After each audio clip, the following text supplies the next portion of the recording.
ગઈ રાતથી સતત પાકિસ્તાન દ્વારા છે તે કચ્છ પર ડ્રોન દ્વારા છે તે હુમલા કરવામાં આવી રહ્યા છે, નાપાક હરકતો છે તે કરવામાં આવી રહી છે। આપણી એજન્સીઓ દ્વારા છે તે પાકિસ્તાનના 7 જેટલા ડ્રોન છે તેને તોડી પડાયાના અહેવાલ છે તે પ્રાપ્ત થયા હતા। ચોક્કસથી વાત કરીએ તો અબડાસા છે, લખપત છે તે વિસ્તાર તેમજ ભુજ વિસ્તારમાં પણ આસપાસમાં 3 જેટલા ડ્રોન છે તે તોડી પાડવામાં આવ્યા હતા। કુલ છે તે 7 જેટલા ડ્રોન છે તે આપણી એજન્સીઓ દ્વારા છે તે હવામાં જ ડ્રોનને નષ્ટ કરવામાં આવ્યા છે। તો બીજી બાજુ જે જિલ્લા કલેક્ટર દ્વારા છે તે લોકોને અપીલ કરવામાં આવી છે કે આજનો દિવસ પોતાના ધંધા રોજગાર છે તે બંધ રાખે અને સાવચેતીના ભાગરૂપે ઘરે જ રહેવા માટે અપીલ કરવામાં આવી છે। હું દ્રશ્યોમાં બતાવવાનો પ્રયાસ કરીશ કે આ ભુજ શહેરના દ્રશ્યો છે, જ્યાં પાસે આપ દુકાનના દ્રશ્યો જોઈ રહ્યા છો કે ભુજ શહેરની જે તમામ દુકાનો આવેલી છે તેઓને બંધ કરી દેવામાં આવી છે। કલેક્ટર દ્વારા જે રીતે આદેશ આપવામાં આવ્યા છે કે જ્યાં સુધી કલેક્ટર દ્વારા જાણ ન થાય અન્ય ત્યાં સુધી છે તે રોજગાર ધંધા છે તે બંધ રાખવા અને લોકોને ઘરે જ સુરક્ષિત રહેવા માટે અપીલ કરાઈ છે। જો ઇમરજન્સી કામ હોય ત્યારે જ બહાર નીકળવું, તેના વગર બહાર ન નીકળવું તેવી પણ અપીલ કરવામાં આવી છે। એટલે ચોક્કસથી સતત કચ્છ પર છે તે પાકિસ્તાન દ્વારા જે નાપાક હરકત કરવામાં આવી રહી છે તેને આપણી એજન્સીઓ દ્વારા છે તે મુંહતોડ જવાબ આપવામાં આવી રહ્યો છે। મેહુલ સોલંકી, ન્યૂઝ 18 ગુજરાતી, કચ્છ। ઓપરેશન સિંદૂર બાદ ભારત પાકિસ્તાન વચ્ચે તણાવ વધ્યો છે, ત્યારે પાકિસ્તાન દ્વારા મોકલવામાં આવેલ એક ડ્રોન જાતે જ જમીનદોસ્ત થયું હતું। કચ્છ નજીકના એક વિસ્તારમાં પાકિસ્તાને સંદિગ્ધ ડ્રોન મોકલ્યું, તે જાતે જ જમીન પર તૂટી પડ્યું। આ ઘટનાને પગલે સ્થાનિકોમાં પાકિસ્તાનના ચાઇનીઝ ડ્રોન વાપર્યાનો ગણગણાટ સાંભળવા મળ્યો હતો। મહત્વનું છે કે આ ઘટનામાં કોઈપણ પ્રકારની જાનહાનિ થઈ ન હતી, પરંતુ કહેવાય છે ને કે ચાઇનીઝ માલ ચાલે તો ચાંદ સુધી, ન ચાલે તો રાત સુધી। આ વાત અહીં કચ્છમાં પણ સાબિત થતી જોવા મળી હતી। ઉલ્લેખનીય છે કે કચ્છના કેટલાક સરહદીય વિસ્તારમાં ડ્રોન જોવા મળ્યા હતા, જેની જાણ થતાં જ સેનાએ તેને હવામાં જ તોડી પાડ્યા, ત્યારે એક ડ્રોન જાતે જ તૂટી પડવાની ઘટના બની। જે પ્રકારે જે પાકિસ્તાન જે છે તેની નાકામ હરકતથી બાજ આવતું નથી અને સવારમાં ગઈકાલ રાત સુધી અત્યાર સુધીમાં જે 10 જેટલા ડ્રોન જે છે તે સમગ્ર પંથકની અંદર દેખાયા હતા, તેમાંથી 3 થી 4 જેટલા ડ્રોન જે છે તે સેના દ્વારા તોડી પાડવામાં આવ્યા છે। મહત્વની સાથે તે છે કે આ દ્રશ્યો તમે જોઈ રહ્યા છો કે જે પ્રકારે જ્યાં ડ્રોન દેખાયા છે ત્યાં અત્યારે હાલ પોલીસ પ્રોટેક્શન ગોઠવી દેવામાં આવ્યું છે। કોઈ પણ વ્યક્તિ જે છે તે વિસ્તારમાં જઈ ના શકે તે પ્રકારની વ્યવસ્થા જે છે તે કરવામાં આવી છે। મહત્વનું સાથે તે છે કે 3 જેટલા ડ્રોન હતા, 3 જેટલા ડ્રોન જે છે તે તોડી પાડવામાં આવ્યા છે। લોકોમાં પણ જે પ્રકારે ડ્રોન એક બાદ એક તોડી દેવામાં આવતા કારણે ઉત્સાહ જે છે તે જોવા મળી રહ્યો છે। અત્યારે હાલ તમે જોઈ રહ્યા છો કે ભારત માતા કી જય બોલાવી રહ્યા છે ને શું કહેશો, 3 જેટલા ડ્રોન સેનાએ તોડી પાડ્યા છે। 3 જગ્યાએ ડ્રોન પર તોડી પાડ્યા છે। ભારત આનો જડબાતોડ જવાબ દેશે અને જરૂરી છે અને અમને ઈચ્છી પણ એવું છે કે ભારત જવાબ દે આ ડ્રોનનો।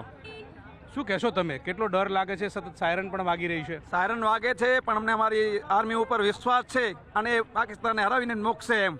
ભારત માતા કી વારંવાર પાકિસ્તાન તમે શું કહેશો? અમારે અહીંયા કોઈ પણ ભયનો માહોલ જ નથી। અમે ભારત સરકાર સાથે છીએ। આવડી બધી મિસાઇલો પડવા છતાં પણ આપણે એ ડિફેન્સ સિસ્ટમ વચ્ચે સફળ રહી છે। એક પણ મિસાઇલ અંદર આવ્યું નથી, સિવિલિયન્સને નુકસાન નથી થયું। એ બદલ અમે ભારત સરકાર સાથે છીએ। તન મન ધનથી અમે યુદ્ધ થશે તો પણ સરકારને સહયોગ આપશે। સરકારને સહયોગ આપશે તે પ્રકારની વાત સ્થાનિકોમાં પણ જોવા મળી રહી છે। સાથે સાથે ઉત્સાહ એટલો જ અકબંધ રીતે જોવા મળી રહ્યો છે કે તેઓ સેનાની પડખે હોય અને સેનાને જોમ જુસ્સો પૂરો પાડતા હોય તે પ્રકારની વાત કરી રહ્યા છે। આ દ્રશ્યો તમે જોઈ રહ્યા છો કે આ વિઘાકોટ તરફ જવાનો રસ્તો જે છે, ખાવડા તરફ જવાનો રસ્તો છે, વ્હાઇટ રણ તરફ જવાનો રસ્તો છે, કાળા ડુંગર તરફ જવાનો રસ્તો છે, ત્યાં સુરક્ષા જે છે તે વધારી દેવામાં આવી છે અને અત્યારે હાલ લોકોને જે ચેકિંગ કરીને જવા દેવામાં આવી રહ્યા છે। તમામ અહીંથી તે 4 કિલોમીટર દૂર આ પ્રકારના સંદિગ્ધ ડ્રોન દેખાયા હતા અને ત્યાં તેને તોડી પાડવામાં આવે છે।